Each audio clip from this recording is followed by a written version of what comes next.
Okay, so here we have the Tyrannus radio.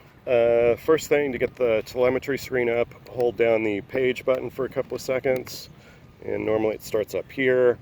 You can scroll through all the messages that are coming from the flight controller by hitting either the plus or minus button, and then hitting them again goes back to the main screen.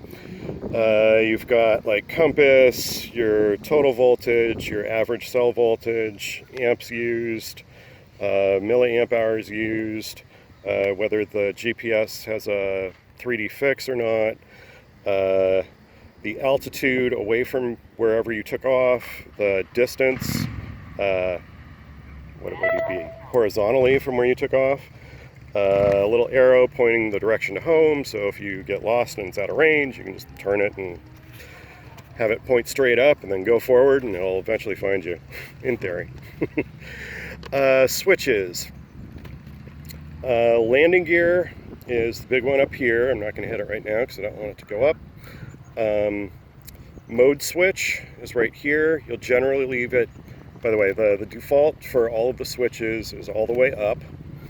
And you'll probably leave this just in standard loiter mode. You have loiter mode, which is, it's smart. It'll just stay wherever you leave it.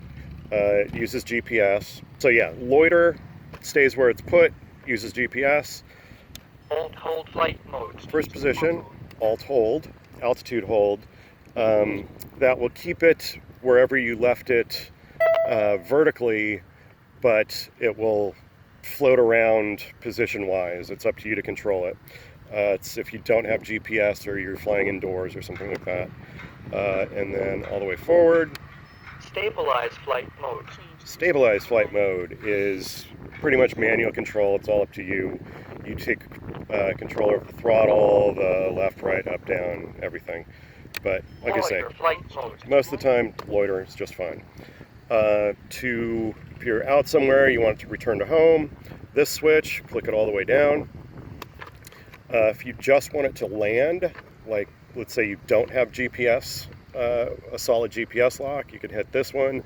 That will make it land wherever it's at right at that moment. And I think that is it for the switches. And to arm the copter is left stick down and all the way to the right. Hold it for 3 seconds. The radio will say craft armed. When you're done, you've landed, and you want to turn it off, it's stick down all the way to the left for 3 seconds. So let me go ahead and take off. So down, I want to be in Alt hold flight mode. altitude hold because I'm doing some tuning right now and it needs to be in alt hold. So down and to the right for 3, 2, 3. Motors armed. And take off.